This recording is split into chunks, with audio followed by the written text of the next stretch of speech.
नमस्कार दोस्तों, मैं अनिरुद्ध आपके अपने टारगेट विद आर के चैनल पर आपका हार्दिक स्वागत करता हूं। जैसे कि पिछली क्लास में आपने मुझे देखा होगा, हमें उपराष्ट्रपति पढ़ाया था। उससे पिछली क्लास में देखा होगा मैंने राष्ट्रपति पढ़ाया था। तो मैंने ये सोच रखा था पहले से ही कि हम एक विधिवत तरीके से आपको समझाएं कि जैसे राष्ट्रपति को और उपराष्ट्रपति को एक ही साथ लिखने से ये होगा, आप लोगों के लिए थोड़ी सहूलियत हो जाएगी कि आपको थोड़ा याद करने में थोड़ा आसानी रहेगी कि भारत के राष्ट्रपति और उपराष्ट्रपति को समझने में थोड़ी आसानी भी रहेगी। इसी चीज को हमने ध्यान रखते हुए मैंने ये चीज की है कि भारत के राष्ट्रपति और भारत के उपराष्ट्रपति को ध्यान दिया है। तो उसी क्रम में हम थोड़ा एक पॉइंट और है जो मैं बता, कल थोड़ी लाइट चली गई थी, उसका मैं एक पॉइंट है जो आपको हम समझाते हैं थोड़ा कि उपराष्ट्रपति का निर्वाचन कैसे, उपराष्ट्रपति के निर्वाचन में कौन कौन शामिल होता है। ये चीज जैसे मैंने आपको उपराष्ट्रपति कल हम जो पढ़ा रहे थे उसमें लास्ट टाइम लाइट चली गई थी, इस वजह से एक पॉइंट रह गया था। उपराष्ट्रपति के निर्वाचन में कौन कौन शामिल रहता है वो पॉइंट हम आपको बता दें। जैसे मैं राष्ट्रपति के निर्वाचन में बताया था कौन कौन शामिल होता है। देखो, उपराष्ट्रपति के निर्वाचन में मतलब उपराष्ट्रपति को कौन कौन वोट देता है, तो वही चीज है। उपराष्ट्रपति के निर्वाचन में संसद के दोनों सदस्य, संसद के दोनों सदस्य,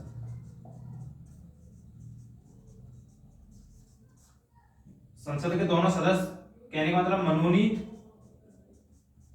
और निर्वाचित,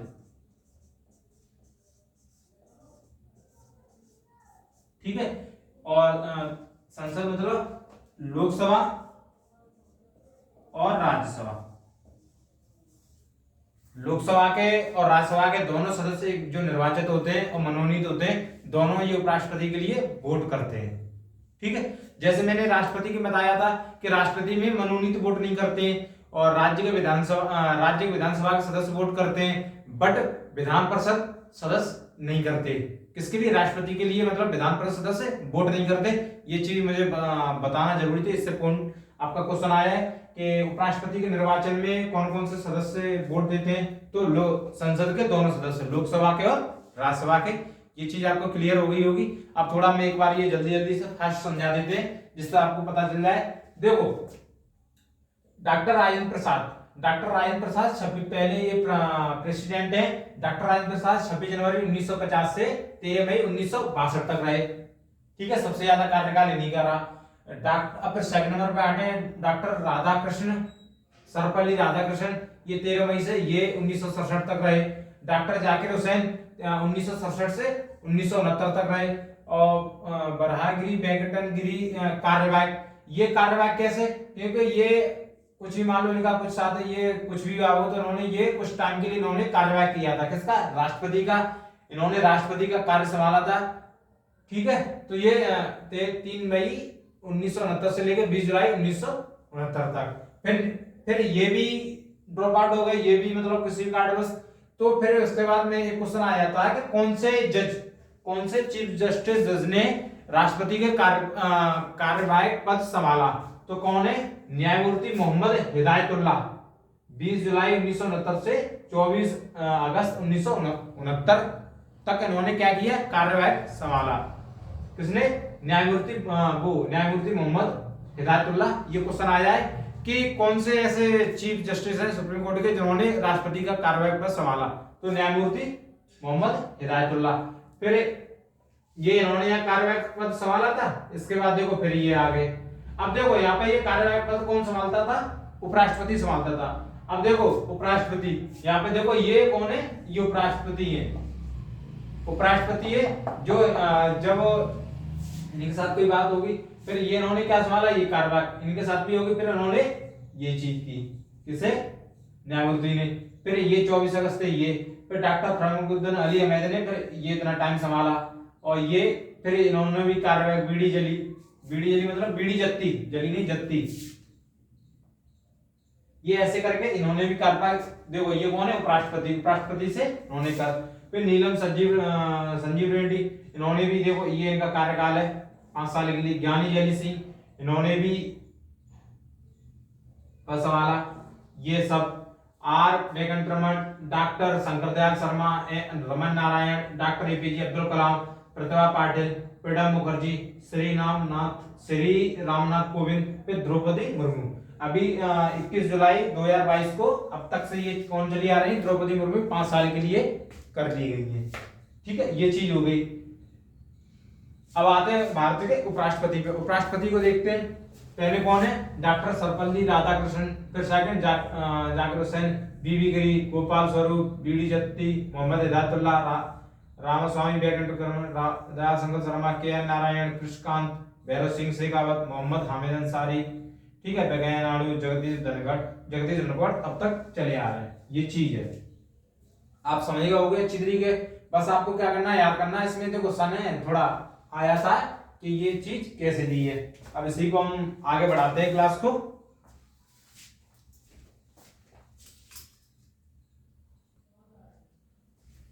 अब इसी में हम आगे बढ़ेंगे, केंद्रीय मंत्री परिषद। केंद्रीय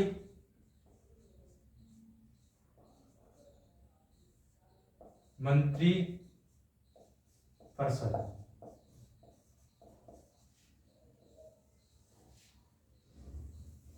ये चीज हम इसमें पढ़ेंगे आज की क्लास में, केंद्रीय मंत्री परिषद। सबसे पहले आपको देखो, एक होता है कैबिनेट मिनिस्टर, केंद्रीय मंत्रिमंडल, और ये है केंद्रीय मंत्री परिषद।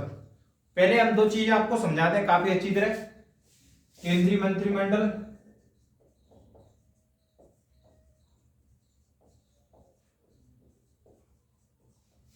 ठीक है, और केंद्रीय मंत्री परिषद।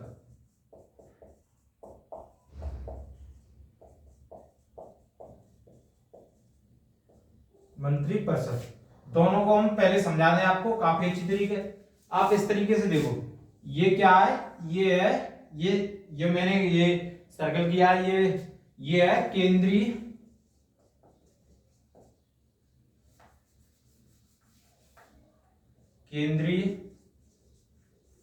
मंत्री परिषद। ठीक है, ये क्या है, केंद्रीय मंत्री परिषद। अब इसी में ये क्या है, केंद्रीय मंत्रिमंडल। केंद्रीय मंत्रिमंडल,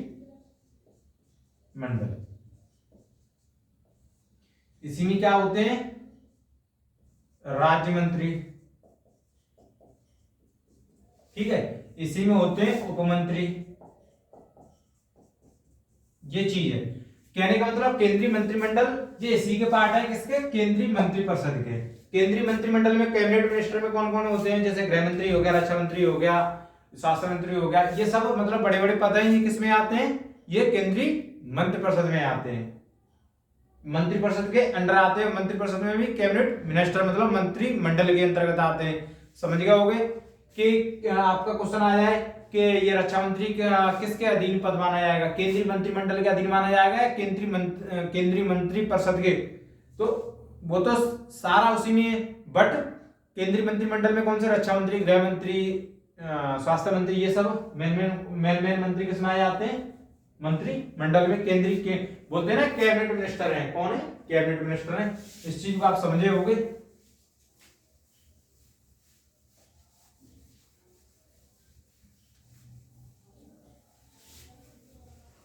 जैसे चलो हम देखना पढ़ाना शुरू करते हैं। आर्टिकल 74 का फर्स्ट। ठीक है, आर्टिकल 74 के फर्स्ट के अनुसार या इसमें जो दिया गया है वो चीज हम बता रहे हैं आपको। ठीक है, केंद्रीय, चलो पहले इससे पहले एक चीज लिख दें आपके लिए। जैसे मैंने लिखा था, केंद्रीय मंत्री परिषद के अंदर कौन कौन से आते हैं, देखो प्रधानमंत्री, ठीक है, कैबिनेट, केंद्रीय मंत्रिमंडल, केंद्रीय मंत्रिमंडल, राज्य मंत्री,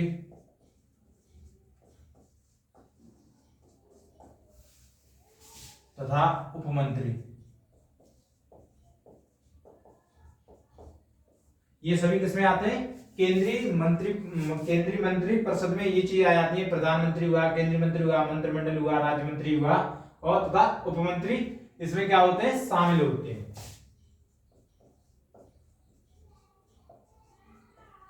क्या होते हैं, शामिल होते हैं। ये चीज मैंने इस वजह से बता दी क्योंकि आप पढ़ रहे हो केंद्रीय मंत्रिमंडल, तो आपको थोड़ा बहुत पता होना चाहिए कि क्या केंद्रीय मंत्रिमंडल क्या है।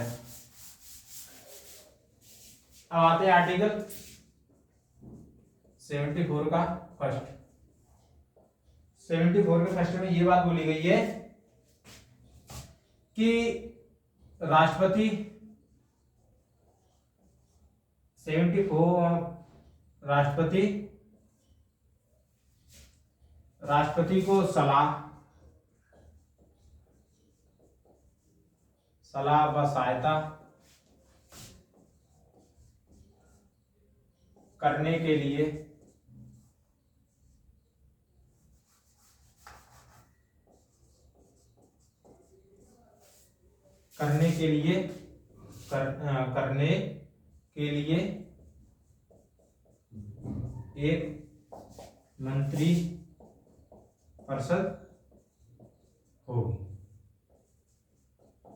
मंत्री परिषद होगी। राष्ट्रपति को सलाह व सहायता करने के लिए एक मंत्रिपरिषद होगी जिसका प्रधान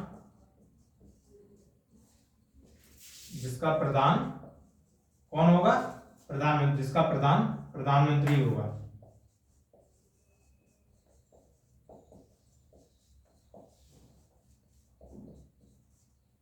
मतलब देखो, सरकार का प्रमुख कौन होता है, सरकार का प्रमुख प्रधानमंत्री होता है और राष्ट्र का प्रमुख कौन होता है, राष्ट्रपति होता है। यानी जो कोई भी काम होता है राष्ट्र में, जैसे कहीं विदेश में जाके समझौता, ये समझौता, वो समझौता, वो कौन करता है, वो राष्ट्रपति के नाम से होते हैं। किसके नाम से, राष्ट्रपति के नाम से। बट राष्ट्रपति को सलाह देने के लिए, राष्ट्रपति को सलाह व सहायता करने के लिए एक मंत्रिपरिषद होगी जिसका प्रधानमंत्री होगा। यानी यही मतलब राष्ट्रपति बिना सलाह और बिना सहायता के ये कुछ काम नहीं कर सकता। काम कौन करते हैं, ये मंत्रिपरिषद और प्रधानमंत्री, ये सारे काम करते हैं। बस इसके नाम से सारे काम किए जाते हैं। किसके नाम से, राष्ट्रपति के नाम से। तो तभी तो बोलते हैं कि चलो, और इससे पहले एक पॉइंट, प्रधानमंत्री की, अब चलो हम थोड़े पॉइंट बता दें। प्रधानमंत्री की नियुक्ति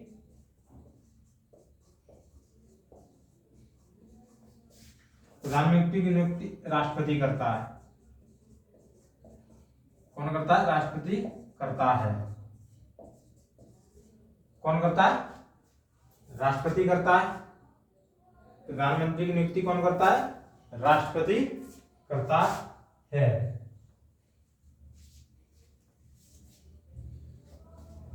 ठीक है। और प्रधानमंत्री व अन्य मंत्रियों को शपथ राष्ट्रपति दिलाता है।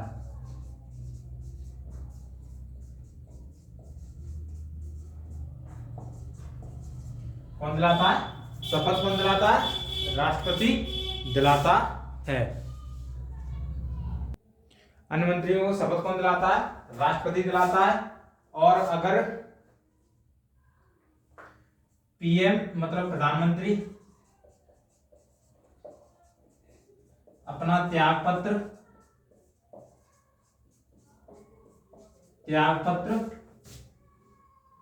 राष्ट्रपति को देता है, थोड़ा हम एक बार और आपको समझा दें। केंद्रीय मंत्रिपरिषद में ये लोग शामिल होते हैं और आर्टिकल 74 के फर्स्ट के तहत क्या है के अनुसार राष्ट्रपति को सलाह व सहायता करने के लिए एक मंत्रिपरिषद होगी जिसका प्रधान कौन होगा, प्रधानमंत्री होगा। मतलब जो भी कहीं भी चीज देख लो आप, जो जिसका प्रधान होता है तो उसी की चलती है। इस वजह से किसकी चलती है, प्रधानमंत्री की चलती है।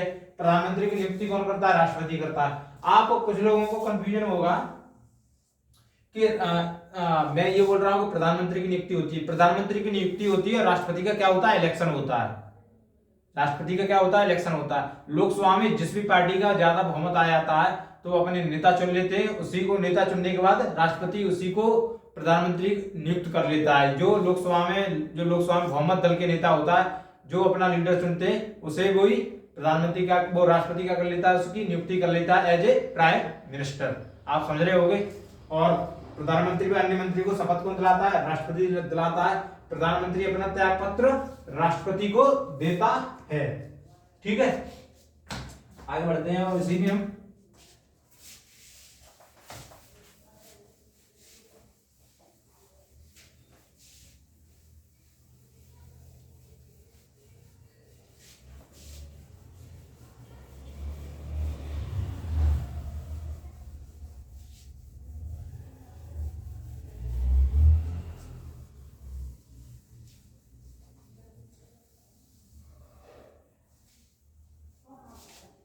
देखो आर्टिकल 74 का 2, आर्टिकल 74 के 2 में क्या बात बोली है उस चीज को हम समझाते हैं कि मंत्रियों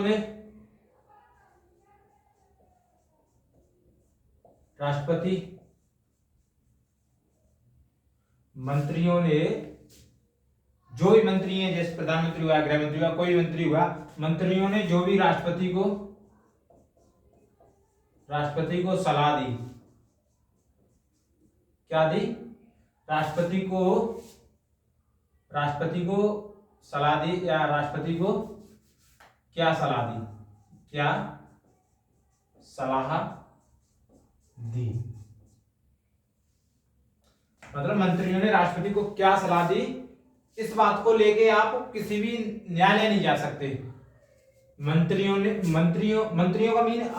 मतलब आप समझ रहे होंगे, प्रधानमंत्री हुआ, प्रधानमंत्री हुआ, गृह मंत्री हुआ, रक्षा मंत्री हुआ, विदेश मंत्री हुआ, कोई मतलब मंत्रियों ने राष्ट्रपति को क्या सलाह दी। ठीक है, इस बात को मतलब मैं अपनी भाषा में लिख दे रहा हूं, इस बात को लेकर न्यायालय नहीं जा सकते, न्यायालय नहीं जा सकते कहने का मतलब जांच नहीं की जा सकती। ठीक है भाई, मतलब मंत्रियों ने राष्ट्रपति को क्या सलाह दी, कहने का मतलब कोई भी चीज कि आप इस देश के साथ ये इतने का समझौता कर लो, ये कर लो, वो कर लो, तमाम चीजें ये कर दो, वो कर दो, कुछ भी सलाह दी हो, वो इस बात को लेकर न्यायालय नहीं जा सकते, मतलब उसकी जांच नहीं की जा सकती। आप इस बात को समझ रहे होंगे, ये बात किसमें मेंशन है, आर्टिकल 74 के सेकंड में। ठीक है, आ गया होगा समझ में। अब आगे हम बढ़ते हैं आर्टिकल 75, कौन सा, आर्टिकल 75 के अनुसार जब पीएम व अन्य मंत्री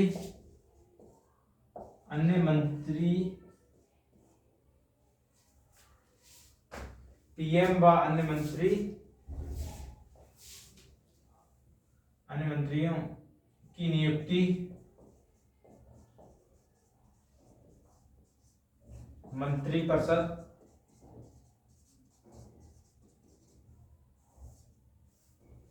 मंत्रिपरिषद के आकार व उत्तरदायित्व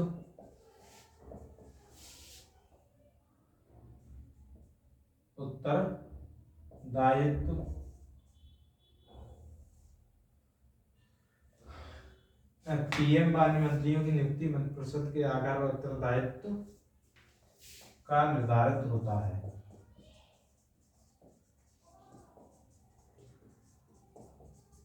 कहने का मतलब आर्टिकल 74 में ये बात बोला गया है कि पीएम मतलब प्रधानमंत्री व अन्य मंत्रियों की नियुक्ति मंत्रिपरिषद के आकार एवं उत्तरदायित्व का निर्धारित होता है। किसमें बोला गया है, आर्टिकल 74 में। ठीक है, इसमें कोई दिक्कत नहीं। आगे हम बताते हैं कि एक अमेंडमेंट हुआ था एक अमेंडमेंट हुआ था 2003 में, हाँ 91वां संविधान संशोधन,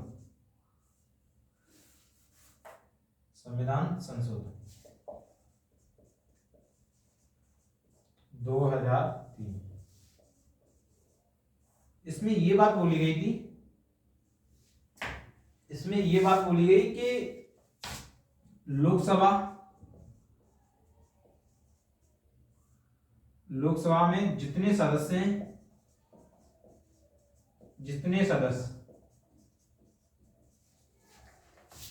उनके कुल 15% सदस्य ही मंत्री बनाए जा सकते हैं। ठीक है, मतलब 15 लोकसभा में जितने सदस्य हैं, जैसे आप एग्जांपल के तौर पे ले लो कि एग्जांपल के तौर पर लोकसभा में 550 सदस्य हैं, उनके मात्र 550 सदस्य का 15% निकाल लो, 15% जो सदस्य निकले बस वही लोग, मतलब 15% से ज्यादा लोग मंत्री नहीं बनाए जा सकते। ये अमेंडमेंट लाने की जरूरत क्यों पड़ी थी? इसलिए जरूरत पड़ी जैसे लोकसभा में 550 सदस्य हैं और 550 सदस्यों को ही मंत्री बना दे ये लोग, 100 सदस्यों को मंत्री बना दे, 200 सदस्यों को मंत्री बना दे, जिससे क्या है कि सरकार पर राजस्व पे ज्यादा फर्क पड़, जब मंत्री कोई चीज बन जाएगा उससे सुख सुविधाएं, उससे सुरक्षा, बहुत सी तमाम चीजें होती हैं। इस वजह से ये अमेंडमेंट लाने की, संविधान संशोधन लाने की जरूरत पड़ी। 2003 में ये हुआ कि लोकसभा में जितने सदस्य हैं, जैसे लोकसभा में कितने सदस्य मान लो, जितने छोड़ दें आप कुल लिख लो, कुल सदस्यों के, नहीं कुल सदस्य के 15% सदस्य ही मंत्री बनाए जा सकते हैं। समझने के हो गया आप अच्छी तरह? कोई दिक्कत नहीं। आगे बढ़ते हैं, थोड़ा एक बार बता दे, ठीक है? कोई दिक्कत नहीं बताने के लिए। अब आगे बढ़ते हैं।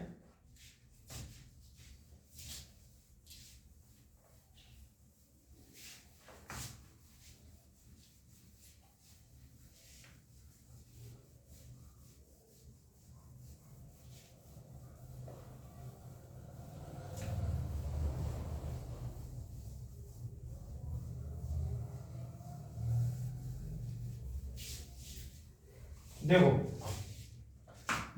सामान्यतः प्रधानमंत्री, सामान्यतः प्रधानमंत्री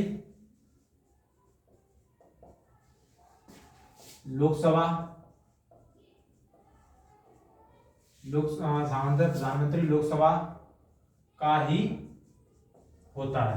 कहने का मतलब जनरली जब लोकसभा का इलेक्शन होता है तो सामान्यतः लोकसभा का ही सदस्य होता है, कौन? प्रधानमंत्री। बट प्रधानमंत्री राज्यसभा का भी बन सकता है। किसका? राज्यसभा का सदस्य भी पीएम बन सकता है। ठीक है, इस कैसे बन सकता है आप इस तरीके से समझ सकते हो। मैंने लोकसभा में तो आप देख रहे हो क्या, डायरेक्ट वोटिंग से। जैसे आप एग्जांपल ले लो, जैसे कोई व्यक्ति है, एक्स नाम का व्यक्ति है, एक्स नाम छोड़ो, जैसे राहुल गांधी है, ठीक है, राहुल गांधी है, राहुल गांधी क्या हुआ, अपनी कांग्रेस पार्टी से इलेक्शन लड़े, ठीक है, इन्होंने कांग्रेस पार्टी ने अपना, इनका बहुमत आ गया। अब बहुमत आने के बाद ये हुआ कि राहुल गांधी तो अपनी सीट से, जहां लोकसभा जहां से अपना ये लोकसभा का इलेक्शन लड़ रहे थे, वहां से क्या हो गए, पराजित हो गए, हार गए। अब पराजित होने के बाद अब जो इनका बहुमत आया, कांग्रेस ने इन्हें अपना, राहुल गांधी को क्या मान लिया, कांग्रेस ने राहुल गांधी को अपना नेता मान लिया बहुमत का। अब नेता मान लिया तो अब जब राष्ट्रपति इनकी नियुक्ति करेंगे प्रधानमंत्री के लिए, तो ये तो अपने हार गए, ये इलेक्शन क्या हुआ, लोकसभा का इलेक्शन हार गए। तो लोकसभा का इलेक्शन हारने के बाद फिर ये 6 महीने के लिए क्या किए जाएंगे, इन्हें 6 महीने का टाइम दिया जाएगा कि या तो कहीं 6 महीने का टाइम कैसे दिया जाएगा वो भी समझ लो। जैसे राहुल गांधी है, राहुल गांधी को 6 महीने का टाइम दिया जाएगा, 6 माह का टाइम, 6 माह, 6 माह का टाइम दिया जाएगा कि तुम या लोकसभा या राज्यसभा किसी से मतलब लोकसभा या राज्यसभा के सांसद बन जाओ।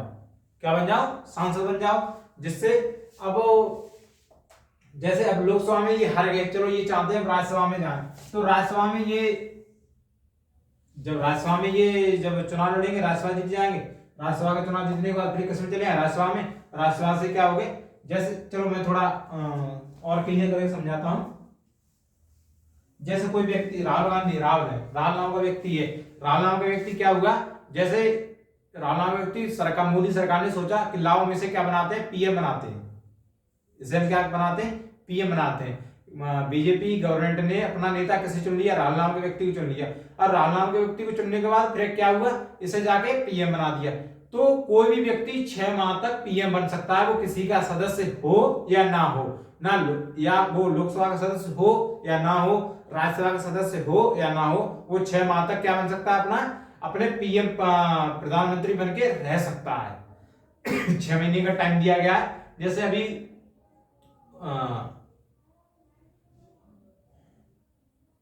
छोड़ो, 6 माह तक क्या बन सकता है, पीएम बन सकता है, मुख्यमंत्री भी रह सकता है 6 माह तक, कोई दिक्कत नहीं है। वो अपनी विधानसभा या विधान परिषद में जाके अपना अंदर जाके विधानसभा में या विधान परिषद में जाके फिर वो मुख्यमंत्री बन सकता है।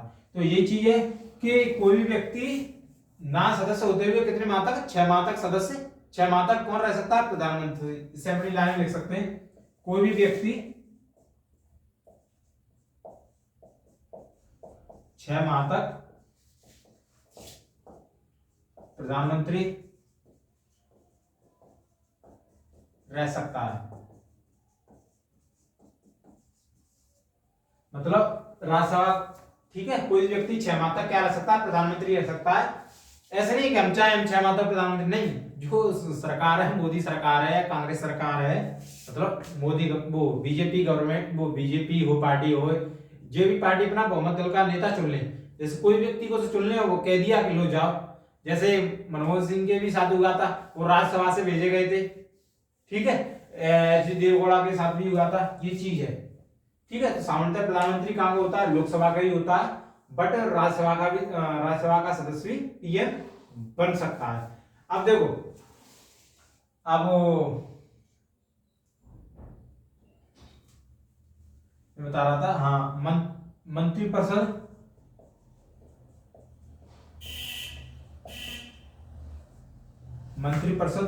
लोकसभा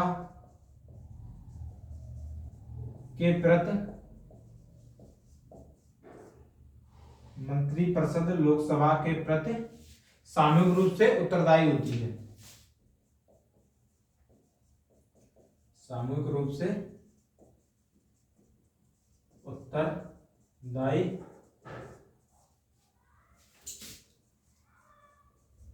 क्या होती है, सामूहिक रूप से क्या होती है, उत्तरदायी होती है, किसके, लोकसभा के प्रति। इसे लोकसभा में सामूहिक रूप से उत्तर देने पड़ते हैं, ठीक है। आगे बढ़ते हैं। प्रधानमंत्री के लिए 25 साल कम से कम एज होनी चाहिए, प्रधानमंत्री कितनी, 25 ईयर, 25 साल होनी चाहिए, ठीक है। और थोड़े हम इसमें बात बता दें, 15 अगस्त 1947 को 1947 को केंद्र में 18 मंत्री बने थे, ठीक है। कौन बने थे, 18 मंत्री बने थे। आप पहला पॉइंट समझ रहे होगे, सामान्यतः प्रधानमंत्री लोकसभा का ही होता है, ठीक है। कोई भी व्यक्ति 6 माह तक प्रधानमंत्री रह सकता है, उसके बाद वो लोकसभा राज्यसभा में सदस्य बन के परमानेंट, मतलब 5 साल के लिए, जब तक उसकी गवर्नमेंट है मेजोरिटी में, तब तक वो प्रधानमंत्री बना रह सकता है, ठीक है। मंत्रिपरिषद लोकसभा के प्रति सामूहिक रूप से उत्तरदायी होती है, कोई दिक्कत नहीं, मंत्रिपरिषद, जो मंत्रिपरिषद है वो लोकसभा के सामूहिक रूप से उत्तरदायी होती है किसी भी चीज के लिए।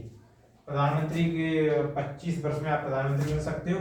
15 अगस्त 1947 को केंद्र में 18 मंत्री बने थे। मतलब 18 मंत्री नहीं, 15 अगस्त 1947 को केंद्र में 18 मंत्रालय,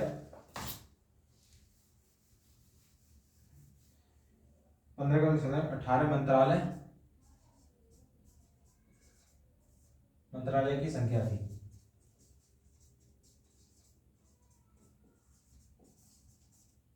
ठीक है, अब आगे बढ़ते हैं, थोड़े और 2-3 पॉइंट बचे हैं, वो ही आपको समझा दें।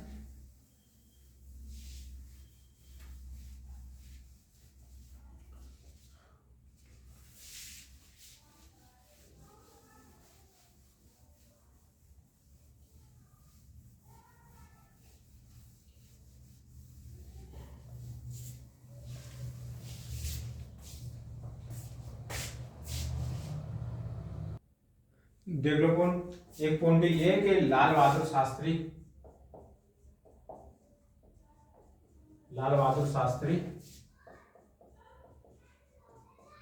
मतलब विदेश में इनका निधन हुआ था।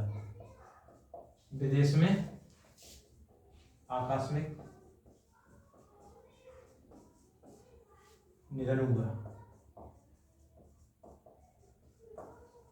ठीक है, मतलब लाल बहादुर शास्त्री थे, उनका विदेश में क्या हुआ था, आकस्मिक निधन हो गया था। और चौधरी चरण सिंह